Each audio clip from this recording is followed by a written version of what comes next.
Hi, my name is Ali Beshkök, and I'm a faculty at Southern Methodist University. I'm a mechanical engineer. However, I'm also an enthusiast of early 20th century Turkish history. So the objective of this talk is to inform English-speaking audience about the early 20th century Turkish history. The Turkish Republic was established on October 29, 1923. As we observe the 97th anniversary of this event, I would like to describe the collapse of the Ottoman Empire and the formation of the Turkish Republic, which is directly tied to the life and legacy of its founder, Mustafa Kemal Ataturk. So Ottoman state was established in 1299 after the collapse of the Anatolian Seljuk Empire in the Iznik region of current Turkey. And Ottomans were basically open to the lands of the Byzantine Empire and other Christian territories, especially in the Balkans. So they expand rather rapidly into the Western Anatolia and into the Balkans.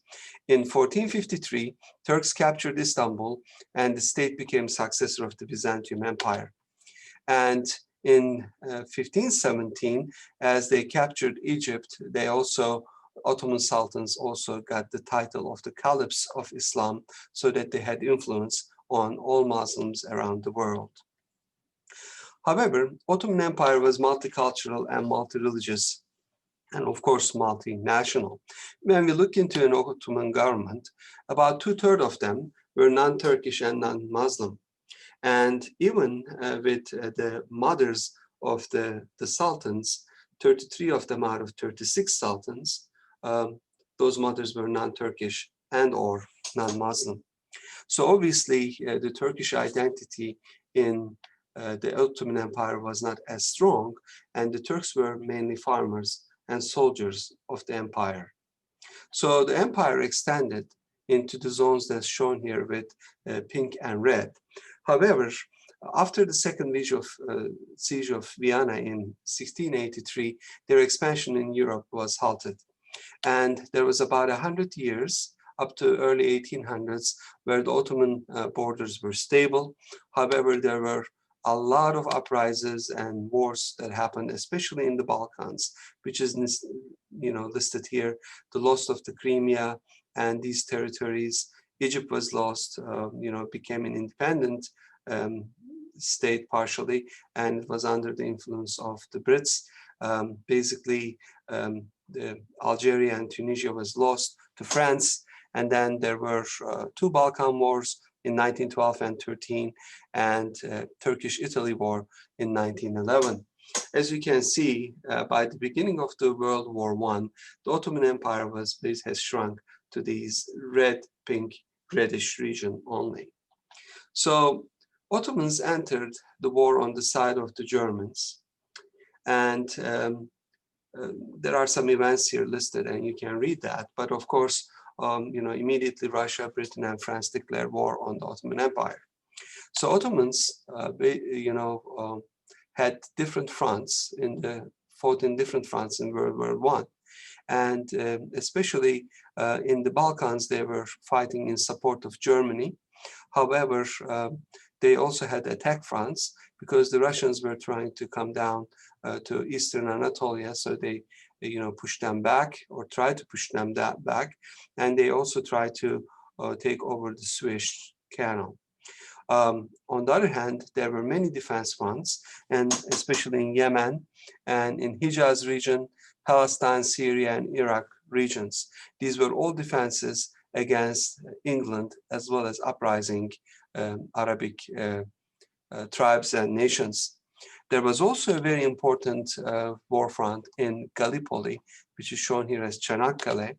And the importance of this was that the British Armada, supported by French and Anzacs, tried to pass through the straits so that they can invade Istanbul and put Turkey out of the World War I.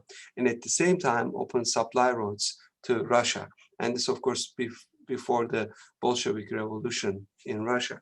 So the importance of this war is that it gave a more national identity and defense of the homeland for the Turkish people.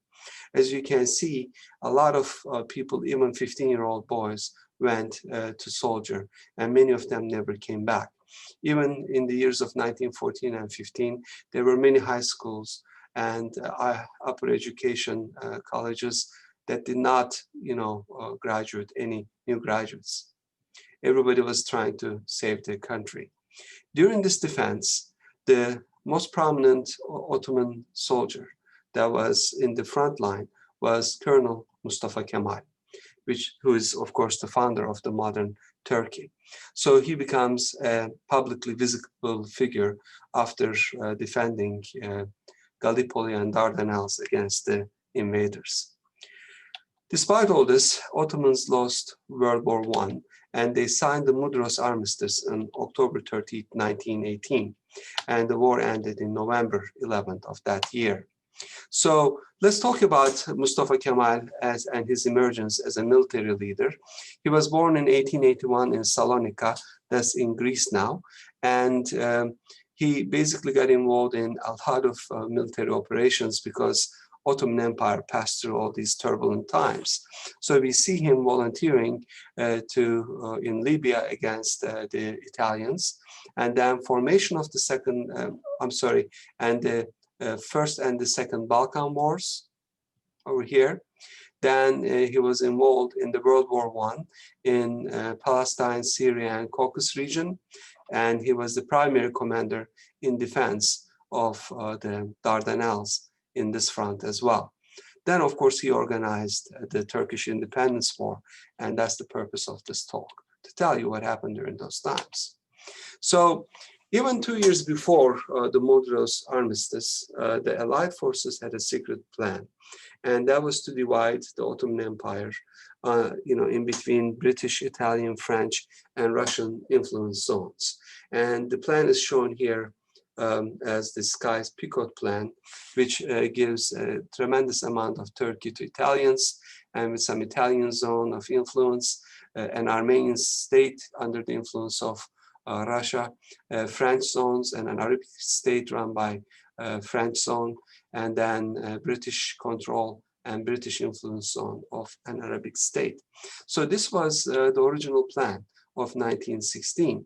So after the Mudros Armistice, the Allied forces invaded Istanbul in November 13, 1918, as you can see some pictures from there, and the Allied ships are in Bosphorus. Here is the Sultan surrendering symbolic keys of Istanbul to Allied forces. And in May 15, 1919, Greeks invade Izmir. So at one point, we had Greek invasion here in the Izmir region, and as well as in the Taras region. British are taking care of the Dardanelles, and Istanbul was under occupation of Allied troops. And there are sputter of areas of British influence that is shown here with yellow, but they were prominently in Iraq and Syria, and also some southeastern part of the Anatolia. And the French were trying to control these parts as well. So these are actual occupation and invasion zones that I'm showing you. So the country, even the homeland of Turkey, was being invaded. So let's discuss some key events on this. After this invasion, the Istanbul government believed that the only way to preserve the integrity of empire was to accept the British mandate. Some people also wanted American mandate, but Americans were not willing to go that far and take Turkey as a mandated nation. So, however, all these insurgencies and all these invasions ended up with militia movements around the country. So people decided that they're going to actually defend their territories. And typically, that was all around Anatolia. But the Sultan met with Mustafa Kemal, and he made him the general inspector of the 9th Army. And the tasks of Kemal was to oversee the demobilization of the remaining Ottoman military units and suppress militia groups that are resisting the British occupation. And also there was an uprising of Pontus Greeks here, so he was trying to make sure that his duty was to make sure that they can do whatever they want, but the Turks do not interfere with that. Of course, he had different plans. So he lands on Samsun, which is shown here, on May 19th, 1919. I'm sorry for that typo. And however, because this region was under British invasion, he moves to Amasya, where he issues the Amasya Circular. And this is the first written document putting Turkish War of Independence in motion. So it was distributed all around Turkey and declared that Turkey's independence and integrity were in danger. And he called for a national conference held in Sivas, and before then another conference in Erzurum. So he called people all around Anatolia, sent their representatives to these congresses. So once the Sultan was aware of these kind of plans, he pressurized Mustafa Kemal to resign from his military post. And he does resign and becomes a pure civilian. So you're looking at a prominent Ottoman general that saved Istanbul many times during the Gallipoli campaigns, now resigning and becoming a pure civilian. So, however, several commanders of the Ottoman Turkish army and the local militia groups pledged their allegiance to Kemal. So he was a civilian who was in control of some sort of a small organized army and militia groups. So Erzurum and Sivas congresses are done by the participation of people from various parts of Anatolia. Then Kemal arrives to Ankara on December 27, 1919, with the purpose of forming a Grand National Assembly in Ankara. So the message of these Erzurum and Sivas congresses were also repeated by the Ottoman Parliament in Istanbul. So Allied forces pushed the Ottoman Parliament to close, and they closed on April 11, 1920. In the meantime, in the country, there were a lot of uprisings. So the nationalists have to suppress these local uprisings. And they also fight against Istanbul's Caliph army. So you're looking into various uprisings that they need to deal with. And this was the Caliph army sent by Istanbul to crush the nationalists, and they were not able to succeed. So there were a lot of internal turmoil over there as well. But once these are suppressed, so the whole thing was, they were invaded territories, and we had to start a big national liberation movement. So on April 23rd, 1920, they opened the Grand National Assembly, as shown here. And then they tried to organize both militia groups as well as the army to resist against the invasions. In the meantime, the Ottoman Empire signs the Sèvres Treaty on August 10, 1920, which actually literally shrinks the empire into a zone of this kind, where the Sultan can still stay in Istanbul. But as you can see here, the country has shrunk into a very small enclave, and they could only have police, not an organized army. So that was the plan that was agreed by the Sultan. However, nationalists did not agree on this. The pictures over here are showing the help of the Turkish woman carrying ammunition to war and building, bombs and shells, and even actually getting engaged in these combat zones. So let's briefly look into the events that happened that led to liberation of Turkey. In the south, there were mostly militia groups pushing against British and French. And then on the east front, there was an organized army there, and then they pushed against the Russians, and they secured the current borders on 16th of March, 1921. So Italians, left on 5th of July 1921. So the main issue was the Greek invasion that started by invasion of Izmir on May 15, 1919. So Greeks were basically constantly pushing inland. Turks tried to stop them in İnönü battles, but at that point the Turkish army was not strong. So they were pushed back to a zone that's only 60 kilometers away from Ankara. So during the Sakarya War, the cannon fires could be heard from Ankara. Fortunately, that war happened in September of 1921, and the weather was not very favorable, and the Greeks were far away from their supply lines. So basically, this front becomes stable for about a year, which gave the Turks to organize and strengthen their army. So on 26th of August 1922, a big attack starts, and by 30th of August 1922, the Greek army gets defeated, and they start to recede towards Izmir. So Turkish army pursued them, and by 9th of September 1922, the Izmir was liberated. By 18th of September of the same year, all Greek invasion in Western country, Turkey, has ended. And only the Gallipoli region was invaded at that point by the British, and Istanbul was under also invasion of the Allied troops, and also the Greeks invaded the Terrace region of Turkey. And so basically the mainland, except from these three zones, were liberated. So it was time to talk about peace. So peace negotiations took such a long time, and indeed, let me go forward here. The peace treaty was signed on August 24th, 1923. In between the liberation of Izmir and Treaty of Lausanne, there was also very important events like dissolution of the Ottoman Empire on November 1st, 1922. Indeed, the Sultan felt that he was in danger, and he leaves Istanbul in a British Navy ship, on November 17, 1922. Here is the Turkish borders as a result of Lausanne Treaty.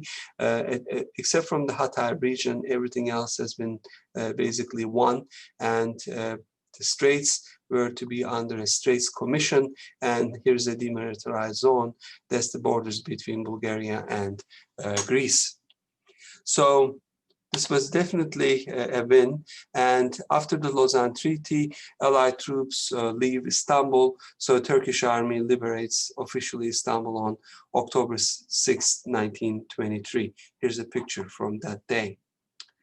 So after all that, a couple of weeks after all that, Turkey claims, or basically proclaims, republic. That is a republic. That happened on October 29th, 1923. So as you can see, from April 23rd, 1920 to October 29th, 1923, there was a Grand National Assembly, and it was under the direction of Kemal Ataturk. And however, after proclamation of the Republic, Mustafa Kemal became the first president of the country, and there was basically a Grand National Assembly and a legitimate government running, the Prime Minister being İnönü, running the new republic. So Turks have won the war. However, what was the status of the Turkish Republic in 1923? Indeed, population was 13 million, and 11 million of this lived in villages. Only 7% of men and 0.4% of women knew how to read and write. And there was cattle plague.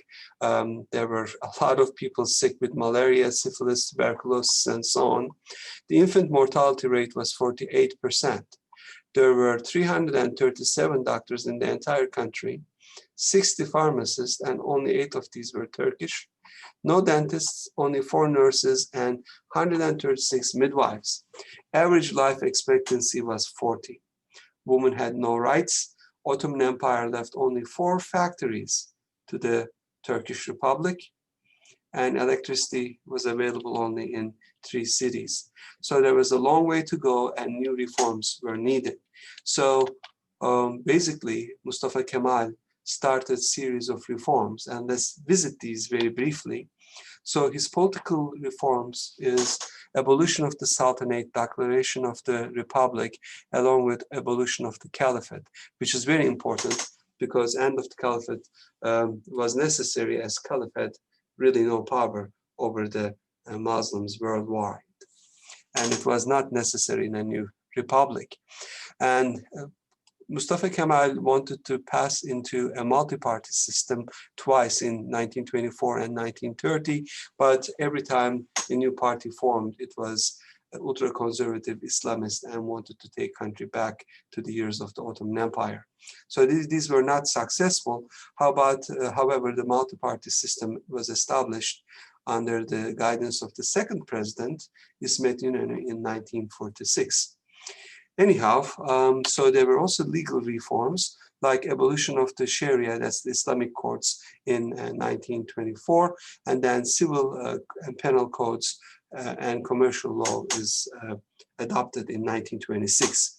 A very important aspect is secularism is put in constitution in 1937, making Turkey a secular state.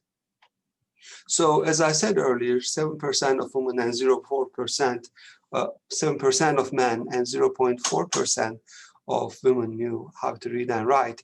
So an education reform was necessary. First, they unified the education in 1924. So they started co-education of boys and girls.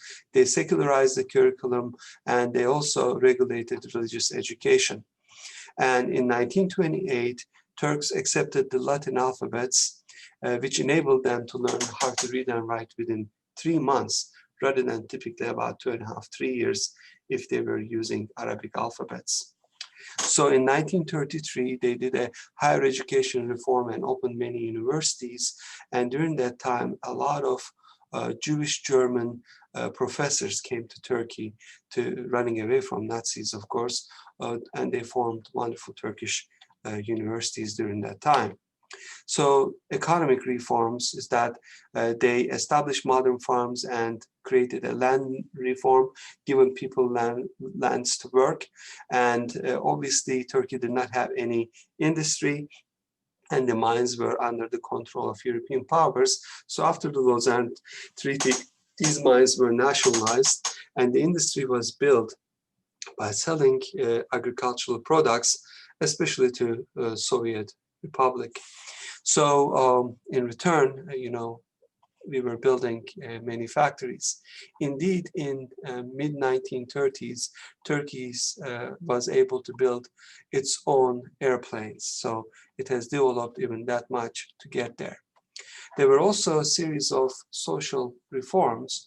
One of them is the religious texts were translated into Turkish so people can understand their religion better. That happened after following the new alphabet. And surname law, so till 1934 we did not have surnames. Also culturally, there was a big fine art drive, opening museum galleries, orchestras, symphonies, even operas and so on. And there was also a change of the headgear and dress in 1925. You can actually see the transformation of the Turkish people due to these changes. But probably most important social reforms happened on women's rights. Equality of the sexes was adopted in 1926, and equality at the workplace also happened in the same year. So for 4 years, from 1926 to 1924, Kemal Ataturk and his adopted daughters, and he had several of them, as well as other women organizations, pushed to give a right to vote and be elected for Turkish women, which happened in 1934. Indeed, this is much earlier than some European countries. For example, in Belgium, the women were given these rights in 1948. Of course, in US, it's 1920. So as you can see here from these pictures, women became integral part of the society. Here is Mustafa Kemal Ataturk with women high school students. And I just saw this picture, and this is so wonderful. This is the founding father of the country and the president swimming with youth, and youth is co-ed. So it will be hard to imagine Turkish women swimming in early 1900s, but by 1938, it was okay for them to swim with boys and even with the president. So I try to tell you about the things that is done during Mustafa Kemal Ataturk. In order to understand the person, you should also look into the things that he said, because what he says is a direct reflection of what he thinks. So this guy who fought all his life for preserving the Ottoman territories and to form an independent nation of Turkey said, peace at home, peace in the world. And this is the policy that he had once we signed the Lausanne Treaty. Science is the most reliable guide in life. And I know that we have some presidents currently who do not believe that. Unless a nation's life faces peril, war is murder. Teachers are the only people who save nations. So he knew that he liberated the nation with the Turkish army, but the next army were the teachers. And they even, they worked together to educate the Turkish people. Everything we see in the world is the creative work of woman. Sovereignty, without any condition and reservation, belongs to the nation. And indeed, he was offered to become the Sultan and the Caliph as he was liberating Turkey. But he basically said no to all of these, and instead he formed a republic. So the sovereignty belonged to the nation. Humankind is made up of two sexes, women and men. Is it possible that a mass is improved by the improvement of only one part and the other part is ignored? Is it possible that half of a mass is tied to earth with chains while the other half soar into skies? And that's actually to promote women's rights in the country. My people are going to learn the principles of democracy, the dictates of truth, and the teachings of science. Superstition must go. Let them worship as they will. Every man can follow his own conscience, provided it does not interfere with sane reason or bid him act against the liberty of his fellow man. And the last one that I'm going to share with you is very unique, because he said this for the Anzac soldiers. These are Australians and New Zealanders who died in the Gallipoli Wars and fighting against the Turkish troops under Mustafa Kemal's Turkish troops. So this is what he said. Heroes who shed their blood and lost their lives. You are now lying in the soil of a friendly country. Therefore, rest in peace. There is no difference between the Janis and Mehmets, that's the nickname for Turkish soldiers, to us, where they lie side by side here in this country of ours. You, the mothers who sent their sons from faraway countries, wipe away your tears. Your sons are now lying in our bosom and are in peace. After having lost their lives on this land, they have become our sons as well.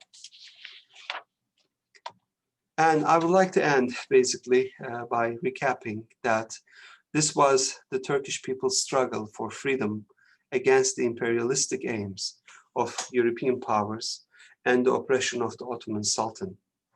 This was a transition of the people from being subjects of the Sultan to the citizens of a modern society. Ataturk created the Turkish Republic as a secular, democratic, social state of law, and hence Turkey should remain as such eternally. Thank you very much for your patience.